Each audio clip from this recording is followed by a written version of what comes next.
সংবাদ মাধ্যমত আপোনালোকে এনে ধৰণৰ ভয়াবহ ভিডিঅ'সমূহ এইকেইদিন নিশ্চয় দেখি আছে উত্তৰাখণ্ডৰ উত্তৰকাশী জিলাৰ ধৰালি নামৰ এখন গাঁও নিমিষতে বানপানীৰ বাবে নাইকিয়া হৈ গ'ল ৰাস্তা পথ মানুহৰ ঘৰ হোটেল ইটোৰ পিছত সিটো বোকা মাটি আৰু পানীৰ লগত মিলিত হৈ গ'ল সাধাৰণ নাগৰিক সৈনিক আৰু পৰ্যটককো বুৰাই লৈ গ'ল কেইবাজনো মানুহৰ মৃত্যু হৈছে আৰু 100ৰো অধিক লোক এতিয়া নিৰুদ্দেশ হৈ আছে এই বানপানী বা ফ্ল্যাশ ফ্লাডৰ কাৰণসমূহ আজি আমি আলোচনা কৰিম প্ৰথমে ইয়াৰ কাৰণ ক্লাউড বাৰ্ষ্ট বুলি ধাৰণা কৰা হৈছিল এতিয়া ক্লাউড বাৰ্ষ্ট মানে কি সাধাৰণতে আমি জানো বৰষুণ কিয় হয় সূৰ্যৰ তাপত নদী সাগৰ ইত্যাদি পানী গৰম হৈ বাষ্পলৈ ৰূপান্তৰিত হয় আৰু সেই বাষ্প আকাশত যেতিয়া ঠাণ্ডা হয় তেতিয়া ডাৱৰৰ সৃষ্টি হয় আৰু এই ডাৱৰ যেতিয়া পানীৰে গধুৰ হৈ পৰে তেতিয়া বৰষুণ হৈ পৃথিৱীত পৰে সাধাৰণতে অলপ অলপকৈ এই ডাৱৰৰ পৰা বৰষুণ পৰা দেখিবলৈ পোৱা যায় 10 বৰ্গ কিলোমিটাৰ এলেকাত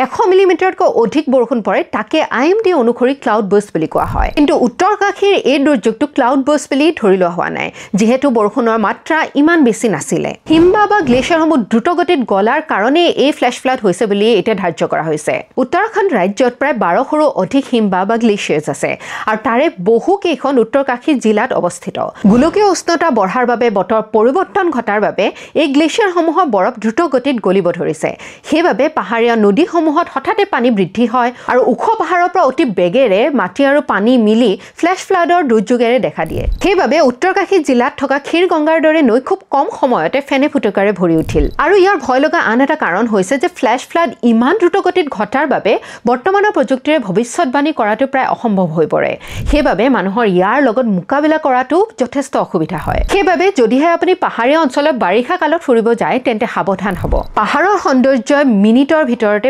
মাৰাত্মক ৰূপ ল'ব পাৰে বতৰৰ আপডেট সঘনাই ৰাখিব আৰু বাৰিষাৰ বতৰত ৰিস্কি ট্ৰেকিং কৰাৰ পৰা বিৰত থাকিব ভিডিঅ'টো যিমান পাৰে শ্বেয়াৰ কৰিব যাতে এই বিষয়ে সকলো লোক সজাগ আৰু সচেতন হ'ব পাৰে ধন্যবাদ